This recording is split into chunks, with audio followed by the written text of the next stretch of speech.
Hello students, welcome back.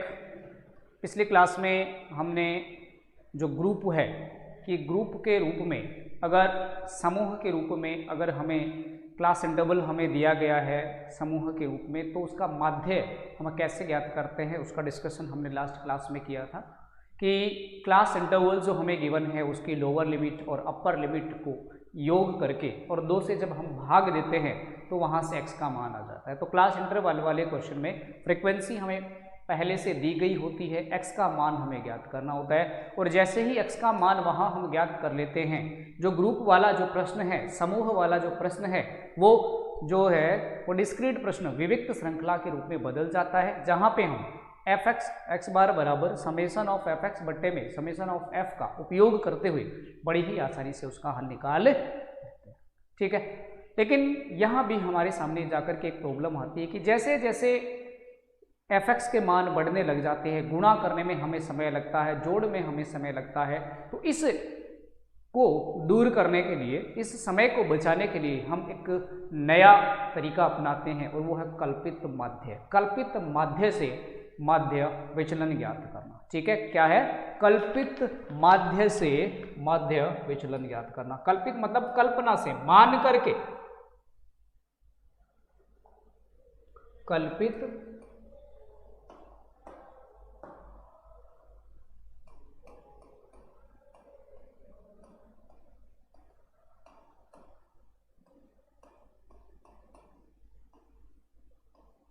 कल्पित माध्य से माध्य विचलन ज्ञात कर।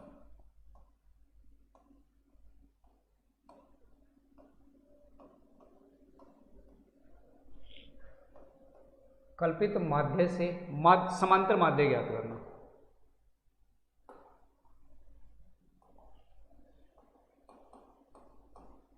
समांतर माध्य ज्ञात करना।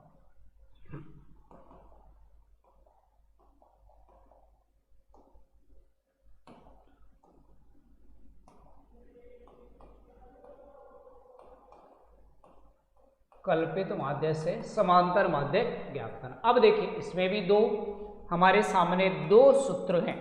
कल्पित माध्य से समांतर माध्य ज्ञात करने के हमारे सामने दो सूत्र हैं। एक तो है पहला विचलन सूत्र, विचलन सूत्र। विचलन सूत्र क्या है? विचलन सूत्र से माध्य x बार बराबर होता है a plus summation of f I D I बटे में समेसन ऑफ एफ आई, जहां a बराबर क्या है? a बराबर है कल्पित माध्य। a क्या है? कल्पित माध्य। और दूसरा है विचलन विधि है, सूत्र की बजाय विधि करेंगे। a बराबर है कल्पित माध्य और d बराबर है विचलन। d क्या है? विचलन। और ये कैसे निकाला जाता है? एक्स आई माइनस ए, मतलब x के जो भी मान है उसमें से जब हम कल्पित माध्य को घटा देंगे तो यहाँ से हमें इसका मान मिल जाएगा d का। तो ये है पहली विधि, विचलन विधि। और इसी की जो दूसरी विधि है वो है पद विचलन विधि, स्टेप डेविएशन मेथड। पद विचलन, पद विचलन विधि कब काम में लेते हैं हम? जब इस विचलन विधि में भी संख्याएं बड़ी आने लग जाएं। ठीक है, तो हम पद विचलन विधि काम में लेते हैं और यहाँ x बार बराबर होगा a plus summation of f i u i बटे में समेसन ऑफ एफ आई गुणा h, जहां फिर से a बराबर क्या होगा? a बराबर होगा कल्पित माध्य। u बराबर क्या होता है? u आई बराबर होता है d बट्टे में h। अब d तो आप जानते हो, ये विचलन में h, और h का मतलब क्या होता है? क्लास इंटरवल, मतलब क्लास का जो अंतराल है वो क्लास इंटरवल मतलब h। तो कल्पित माध्य से समांतर माध्य ज्ञात करने के ये दो सूत्र हैं। कल्पित माध्य से मतलब कल्पना करके हम अपनी तरफ से कोई माध्य मानेंगे और वहां से समांतर माध्य ज्ञात करेंगे। एक तो है विचलन विधि और एक है पद विचलन विधि। ठीक है, विचलन विधि में x बार बराबर क्या है, a plus summation of F D बटे में समेसन ऑफ एफ, जहां a है कल्पित माध्य, d है विचलन। और वो कैसे ज्ञात करते हैं, x माइनस a, x कैसे हम या तो दिया होगा या हम ज्ञात कर लेंगे। पद विचलन विधि है, जब विचलन विधि में भी संख्याएं बड़ी आने लग जाए तो ये विधि हम काम में ले सकते हैं। a plus summation of F you बटे में समेसन ऑफ एफ गुणा h, जहाँ पे u क्या है d बटे में h, मतलब कल्पित जो विचलन है उसको यदि हम क्लास इंटरवल से अंतराल से अगर भाग दे दें तो ये आ जाएगा, और h बराबर क्लास इंटरवल। ठीक है, क्लास का अंतराल जो है वो होता है h। आ गई बात समझ में ये सूत्र दोनों नोट कर लीजिए आप। प्रश्नों के माध्यम से हम देखते हैं कि किस प्रकार से हम इसमें प्रश्न करेंगे। एक प्रश्न के साथ हम इसकी शुरुआत करते हैं। प्रश्न है हमारा पहला उदाहरण है, मान लीजिए एक निम्नलिखित बारंबारता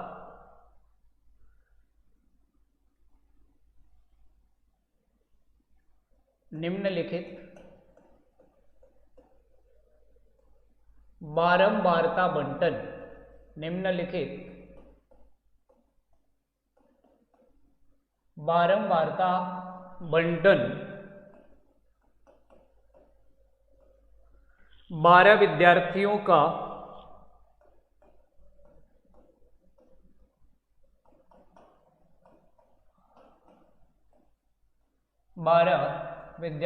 का वजन प्रदर्शित करता है। एक बारंबारता बंटन हमें दी गई है जिसमें कि 12 विद्यार्थियों का वजन दिया गया है, वेट दिया गया है। ठीक है, बारंबारता बंटन कुछ इस प्रकार से है।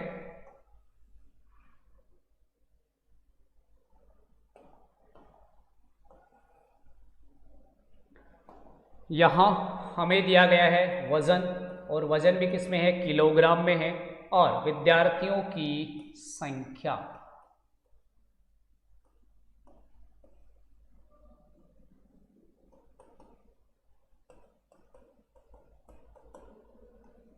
देखिए 67 केजी वजन कितने विद्यार्थियों का है, 4। 70 केजी वजन 3 विद्यार्थियों का है। 72 केजी वजन 2 विद्यार्थियों का है। 73 केजी वजन 2 विद्यार्थियों का है, और 75 केजी जो वजन है वो 1 विद्यार्थियों का। इस प्रकार से कुल मिलाकर के 4 3 7 और 4 11 और 1 12 विद्यार्थियों का जो वजन है वो हमें दिया गया है, और इसका जो समांतर माध्य है वो हमें ज्ञात करना है। वो भी किस तरीके से, कल्पित माध्य से। निम्नलिखित बारंबारता बंटन 12 विद्यार्थियों का वजन प्रदर्शित करता है। इनका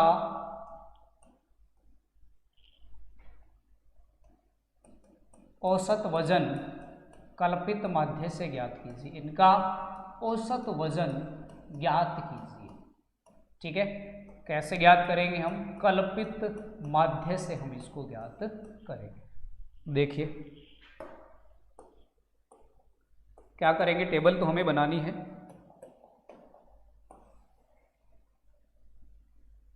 ठीक है,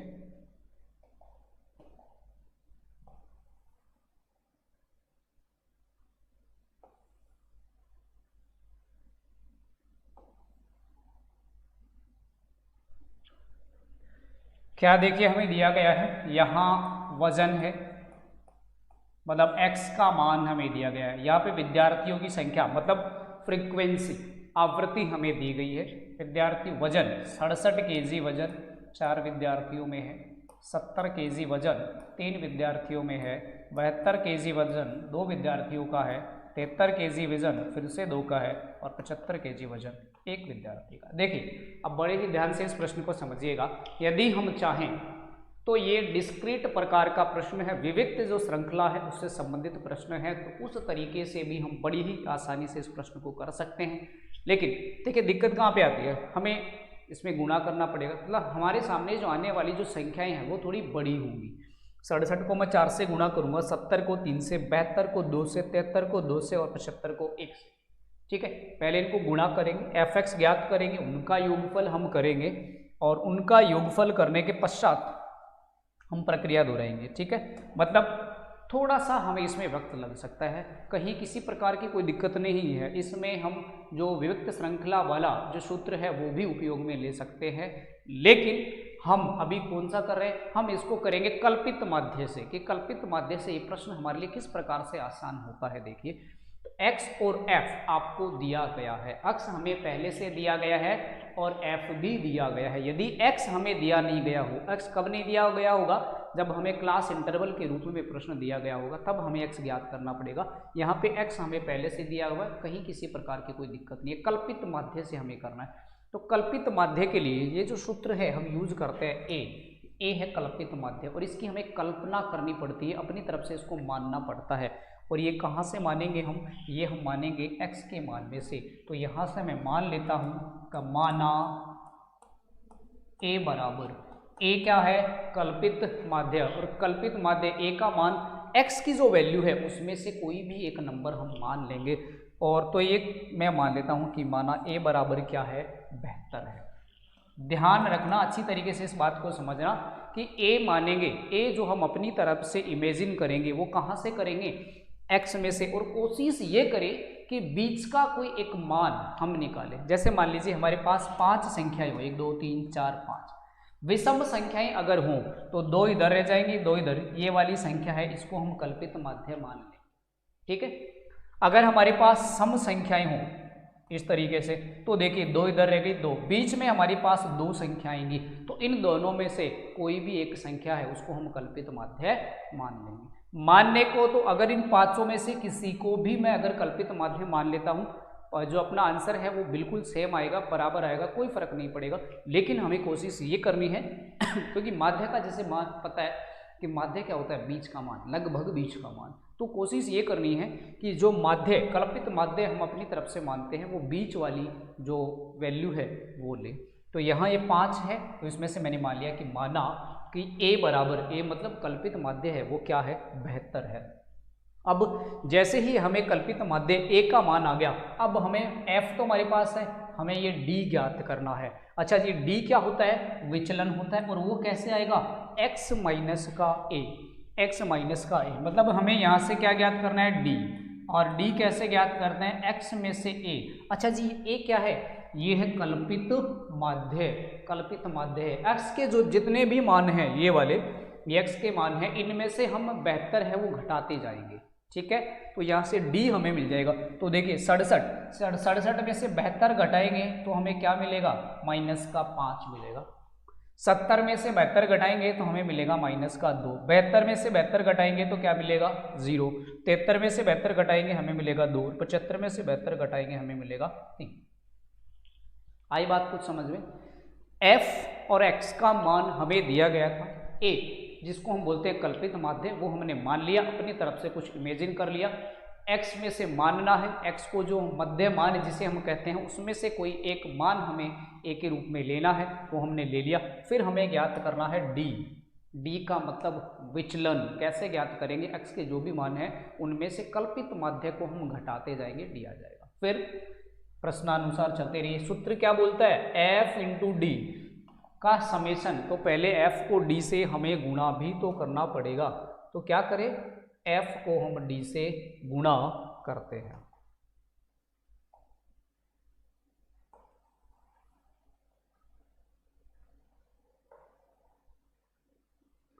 क्या करेंगे, f को d से गुणा, ये f है और ये d है, गुणा कर दीजिए। 4 गुणा माइनस का 5 माइनस का 20, 3 गुणा माइनस का 2 माइनस का 6, 2 गुणा 0 0, 2 गुणा 2 4, 3 गुणा 1 3। और देखिए ये जो कल्पित माध्य है, ये विचलन वाला जो सूत्र है, चाहे पद विचलन वाला हो, 0 से ऊपर वाली संख्याएं ऋणात्मक होंगी और 0 से नीचे वाली संख्याएं हमेशा धनात्मक होगी। तो अगर हम इनको देखें तो ऋणात्मक संख्याएं कितनी हो रही है, ऋणात्मक संख्याओं का योगफल हो रहा है माइनस का 26, और धनात्मक संख्याओं का योगफल कितना हो रहा है, 4 और 3 7। आ रही है बात समझ में?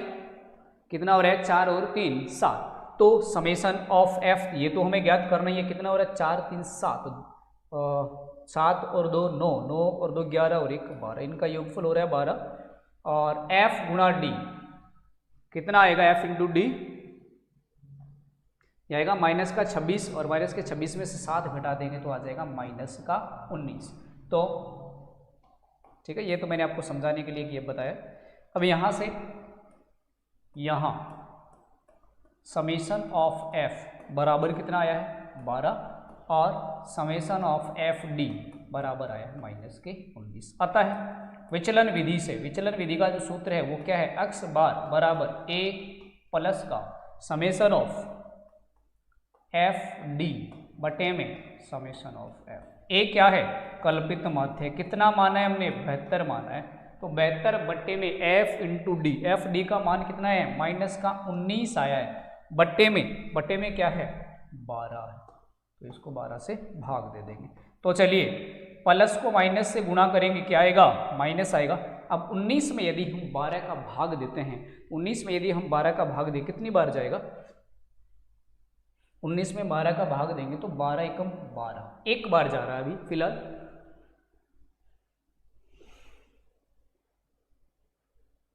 ठीक है, एक बार गया। फिर शेषफल कितना बचा? 12 7 शेषफल बच गया, हमने 0 उतार लिया। कितनी बार जाएगा? ठीक है, दशमलव लगा के 0 लिखेंगे तो 12 पंचो 60, 12 6 72, 5 बार भाग जा रहा है। ठीक है, 10 शेषफल बचेगा, फिर 0 उतारेंगे। 12 8 96, 12 8 96, लगभग 8 बार अप्रोक्स में ये वैल्यू आएगी। तो 72 में से यदि हम 1.58 घटा दें तो 72 माइनस 1.58, तो 10 में से 8 गए 2 आए, और 9 में से 5 गया 4, और ये बचा 71 में से 1 जाएगा 70.42, 70.42। और देखिए किसी प्रकार की त्रुटि से बचने के लिए हम क्या लिख देते हैं? ब्रैकेट में कोष्टक में हम लिख देते हैं 70.42 लगभग। ठीक है, इसका मान लिख देते हैं हम 70.42 लगभग। मतलब ये है कि यहाँ से इस कल्पित माध्य के माध्यम से जो इसका समांतर माध्य आएगा, जो औसत वजन आएगा इन विद्यार्थियों का, वो कितना आएगा?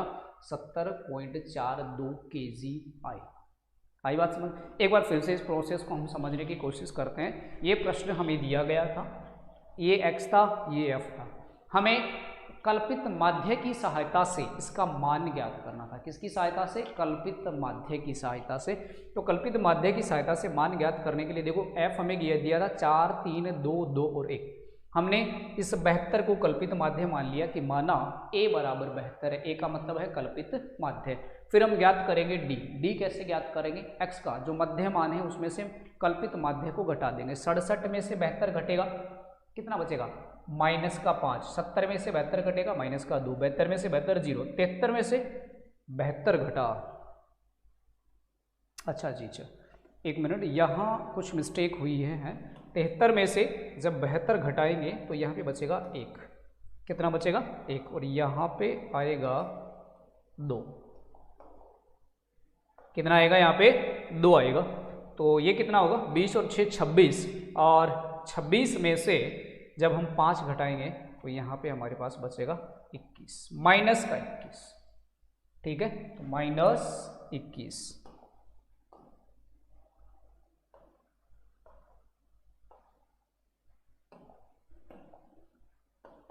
ठीक है, माइनस 21 आएगा। और इसको तो हम थोड़ा कैंसिल और भी कर सकते हैं, माइनस 21 को। थोड़ा सा ये ध्यान दीजिए एक बार। 3 चौक 12 और 3 7 21। 7 में जब हम 4 का भाग देंगे तो ये आएगा माइनस का 7, 4 एकम 4, 1.75, और इसको घटाएंगे तो आ जाएगा 70.25। ये है इसका। और ये अभी हमें इसमें लगभग लिखने की जरूरत नहीं है क्योंकि पूरा का पूरा आ गया। ठीक है, यहाँ पे थोड़ी सी मिस्टेक हो गई थी। 72 में से जब हम 73 में से जब हम 72 घटाएंगे तो यहाँ पे कितना बचेगा? 1 बचेगा, और 2 एकम 2।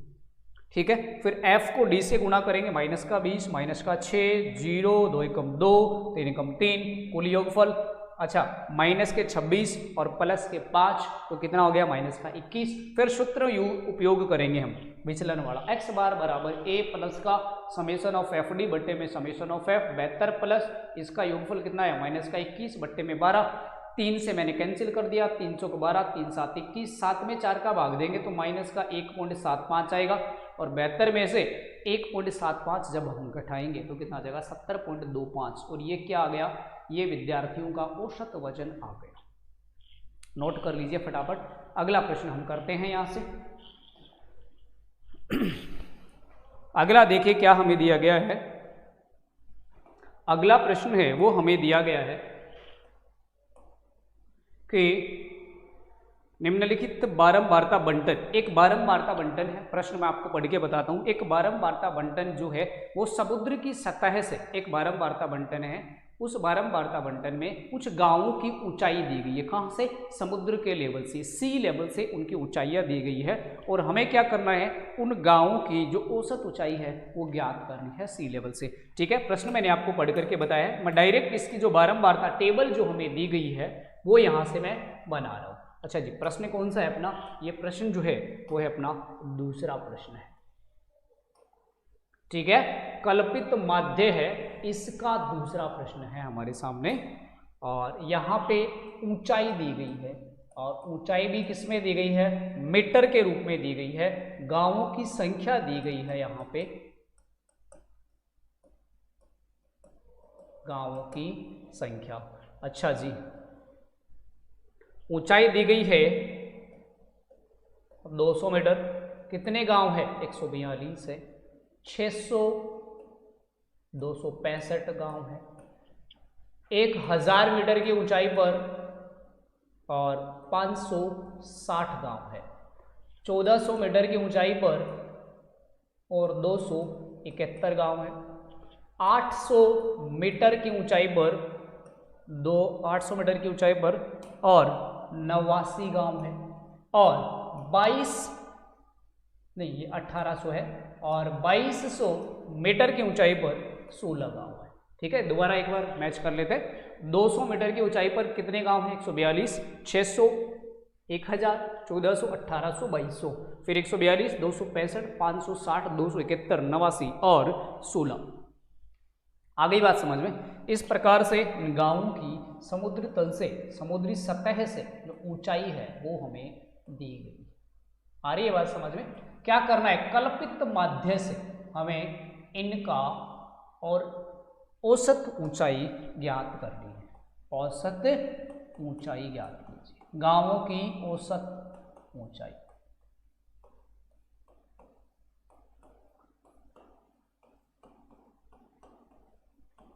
क्या करेंगे, सबसे पहले टेबल बनाएंगे हम यहां पे। चलिए बनाते हैं टेबल।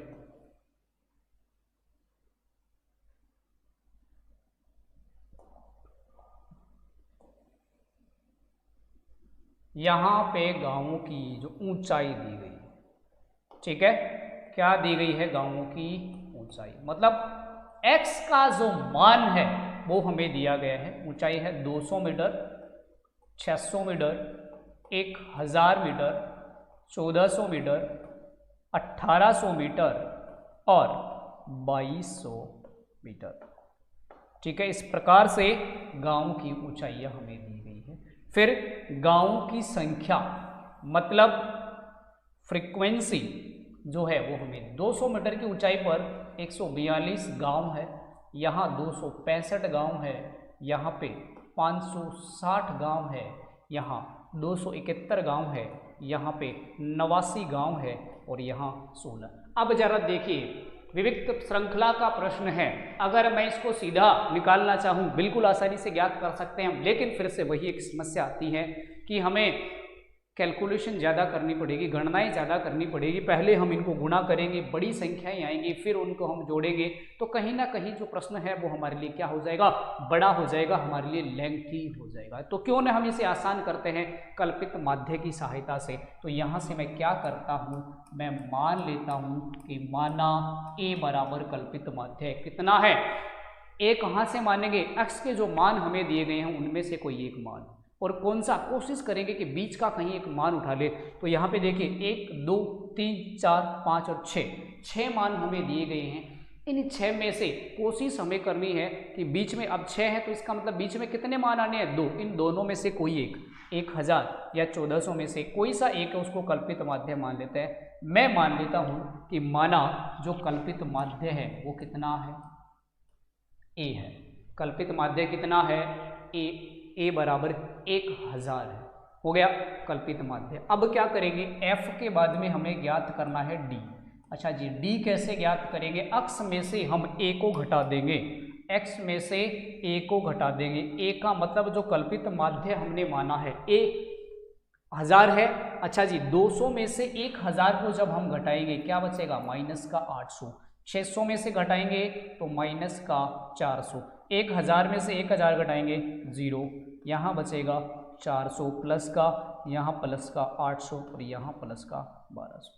अब देखिए, अगर मैं इसको करूंगा, इस प्रश्न को अगर मैं विचलन विधि से करता हूं f इंटू डी वाला, तो फिर भी संख्याएं कहीं ना कहीं हमारे पास बड़ी आने वाली है, कहीं ना कहीं हमारे पास बड़ी संख्याएं आएंगी। मैं 142 को 8 से गुना करूंगा, 265 को 4 से। तो इस को और सरल बनाने के लिए हम क्या करते हैं, हम पद विचलन विधि काम में लेते हैं। जो पिछला प्रश्न हमने किया था विचलन से किया था, f और d ज्ञात करके हमने किया था। एफ डी का मान यहाँ पे कितना आया था, माइनस का 21 आया था। अब की बार हम पद विचलन विधि काम में लेंगे। करके देखिए, जब अगर f को d से गुणा करूंगा, 142 को मेरे को 800 से गुणा करना पड़ेगा, फिर माइनस, फिर जोड़ना घटाना। तो इस प्रक्रिया को मैं थोड़ा और आसान कर देता हूँ और दूसरा सूत्र हम काम में लेते हैं, कौन सा, स्टेप डेविएशन पद विचलन विधि। और इसके लिए मेरे को ज्ञात करना पड़ेगा u क्या होता है, d में h का भाग दे देंगे।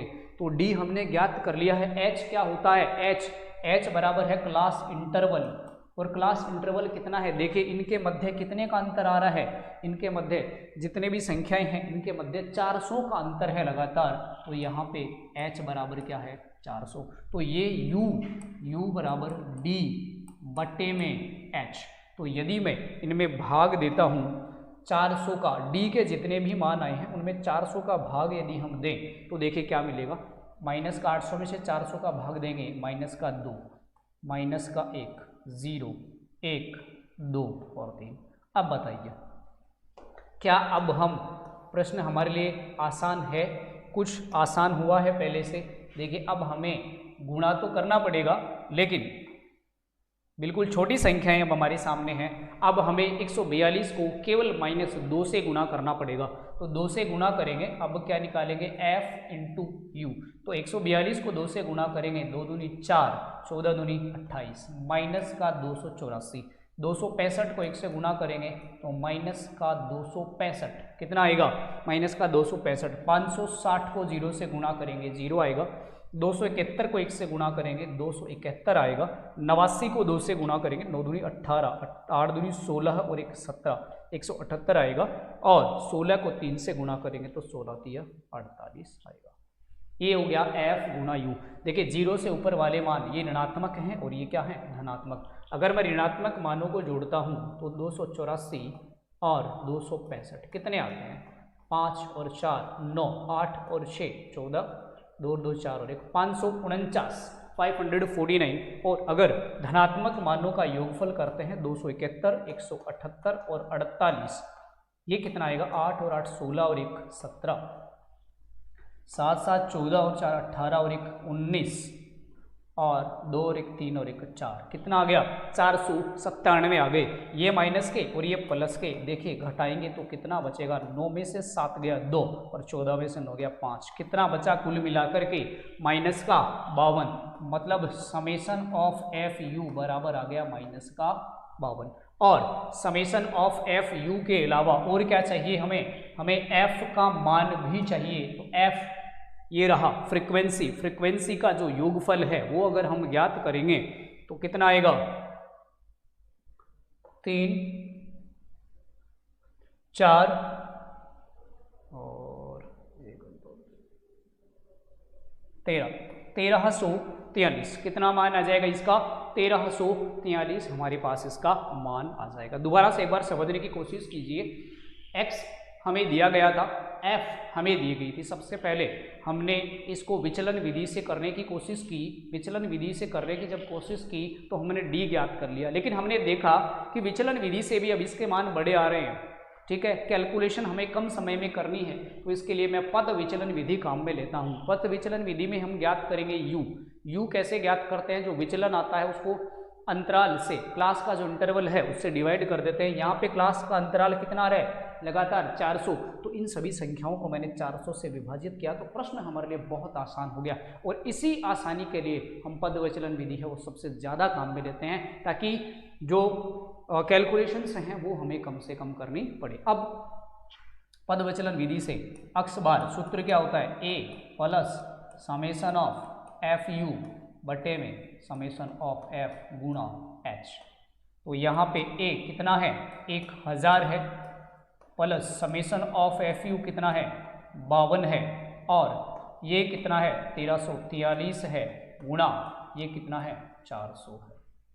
ठीक है, तो 1000 फिर माइनस का 52 बट्टे में 1343, और 400 से हम जब इसको गुणा करेंगे, 400 से गुणा करेंगे, देखो प्लस इंटू माइनस तो क्या आना है, माइनस आना है, तो 2 जीरो तो आई आ जाएंगी, तो 4 दूनी 8 और 5 चौक 20, कितना आएगा 20,800 बट्टे में 1343। 20,000 क्या किया मैंने, 52 को मैंने 400 से गुणा कर दिया, और 20,800 बट्टे में 1343 आ गया। और देखिए जब हम इसको विभाजित करेंगे 20,800 को, तो लगभग हमारे पास आएगा 15 पॉइंट, कितना आएगा 15.48, लगभग हमारे सामने आ जाएगा 15.48।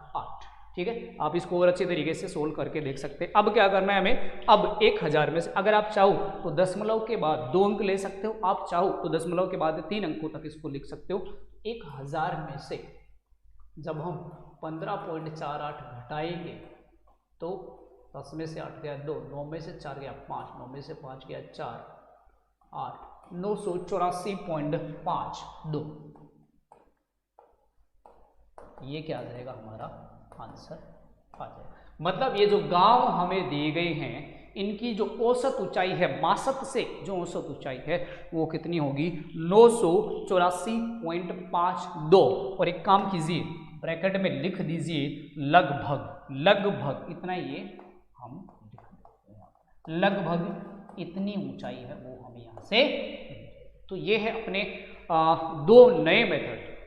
हम अभी किसकी बात कर रहे हैं, अज्यूम्ड मीन मेथड की, कल्पित माध्य मान करके और समांतर माध्य ज्ञात करना। उसके 2 तरीके हमने देखे हैं, दोनों के एक एक उदाहरण मैंने आपको समझाए हैं। एक तो होता है विचलन विधि से, एक होता है पद विचलन विधि से। विचलन विधि कब काम में लेते हैं, जब विविक्त श्रृंखला हमारे लिए थोड़ी मुश्किल हो जाए, गणनाएं हमारे लिए बड़ी हो जाए, तब हम विचलन विधि काम में लेते हैं, चाहे विविक्त में हो या फिर किसी भी प्रकार से हो, चाहे ग्रुप वाली संख्याओं में हो। और जब विचलन विधि के मान बड़े आने लग जाए तो हम पद विचलन विधि काम में लेते हैं। दोनों के एक एक उदाहरण मैंने आपको समझाए हैं, उम्मीद करता हूँ दोनों अच्छी तरीके से समझ में आए। इनसे संबंधित और प्रश्नों का डिस्कशन अगली क्लास में करेंगे। अभी जो मैंने आज आपको 2 एग्जाम्पल समझाए, अच्छी तरीके से इनसे संबंधित जो प्रश्न है आपकी एक्सरसाइज में, उनको सोल्व करने की कोशिश करें। कहीं अगर किसी प्रकार की दिक्कत होती है उसका डिस्कशन करेंगे अगली क्लास में।